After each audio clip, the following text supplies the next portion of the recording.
Hello and welcome back to Entrepreneur 365. My name is Jerry Burt and I'm your host.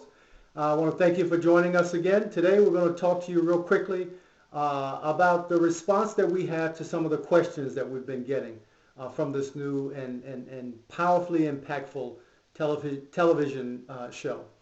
I'm going to read to you some of the questions that our viewers have been sending us, and I'm going to give you my response to those questions so that you have my thoughts and ideas on how I would pursue certain things. So let's get started right away.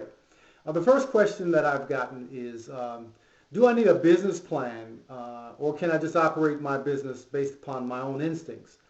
Well, I would say to every one of you that's starting out, certainly it's better to have a plan than no plan. Uh, and I would say even more importantly is that you have a you have a written strategy of a way forward for you to go. Because when you're developing a business without a written plan, or what we would consider to be some kind of a business plan, you have no strategy, no idea. You're just winging things. You just wherever the opportunity seems to come, that's the direction that you're moving in. And it might not even be a product or a service that you're intending to sell. But because you have the opportunity to make a few dollars doing it, you move your business in that direction. Well, I want to make sure you're clear that you do need some kind of written plan or structure. You know, the building that you're building has to have a foundation for it to stand up strong. And a business plan is in fact a foundation. It gives you an idea of what direction you're going in. It gives you strategies and tactics and performance standards, and it gives your employees or people, your partners, whoever you're working with, it gives you just something that all of you can move forward together. You have a clear plan or clear idea of which direction you're going into. You understand your values, you understand the strategy and the tactics that you're going to employ in order to get from where you are to where you want to be. Thirdly, a business plan gives the universe something to operate with. It gives the forces, the unseen forces that exist in this earth realm that we live in. It gives them targets. It gives them specifics. The most important thing that you have to do when you're starting out in business is you have to have clarity. You have to know where you're going and what you're building. You have to have a vision in your mind of what you're actually building. In fact, you actually have a vision. You have to have a vision of what the end product will look like, what your company will look like when it's completed. And so that's why it's important to begin your journey in developing a business with a business plan. So the next question that we got is, why do so many startup businesses fail? Now you've heard all of the news reports. You've read all of the stories about businesses that are failing. 5 years ago, 10 years ago, was 50% of the businesses that launch in 1 year won't make it past the third year. And even the ones that make it to 5 years, 70% of those that make it that far will in fact not continue to. They will go bankrupt. They will go out of business. Why do so many businesses fail? Well, the best I could tell you is that because businesses are started by individuals that are technicians in a specific area. For example, if you are an excellent cook or chef, most of the times a chef will start a business.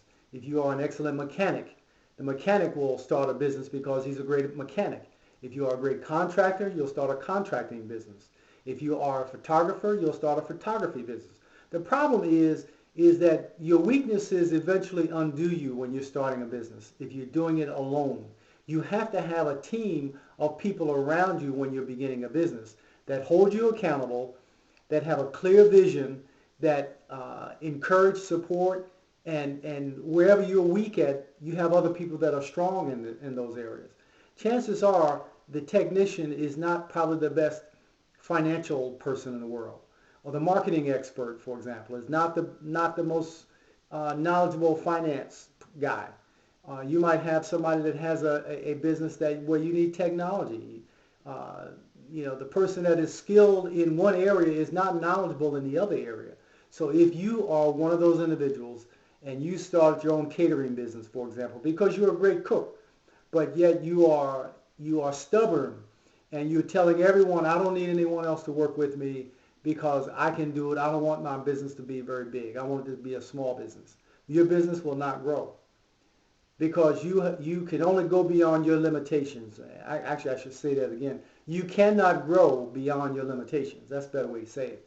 Because the things that are limiting you are your inability to perform certain tasks and certain efficiencies. You just don't have the skill or the knowledge to do it. You're strong over here in some areas, but you're very weak in other areas. Maybe you're good at marketing, you stink at writing sales copy. Maybe you're good at developing the product, but you're really weak at selling the product. You may be good at designing the copy that goes into the book, but you're terrible at developing book covers. And you're terrible at setting up meetings. And you're terrible at doing the financial part of it. So there are a lot of aspects of developing and growing a business.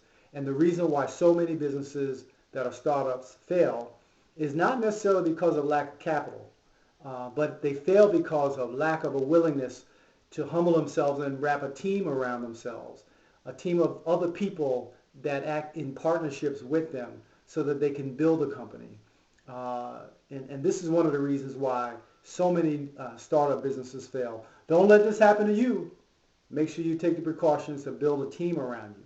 Swallow your pride. Rethink your mindset. Get mentors. That's why we offer our mentoring service to business owners. This is one of the things that is important for you. So with those two things, we want you to be mindful of what we've shared with you. Take hold of the strategies and the tactics and the ideas that we've given you today.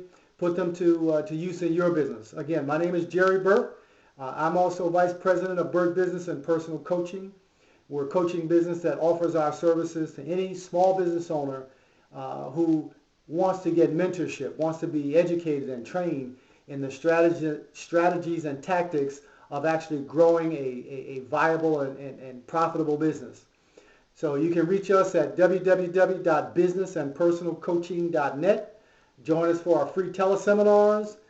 Just give us your email address, and we'll be happy to put you on our list and send you our monthly newsletters and get you started in a relationship with us. Once again, you're watching Entrepreneur 365 TV. My name is Jerry Burt, and I'm your host. And we'll see you next time on Entrepreneur 365 TV.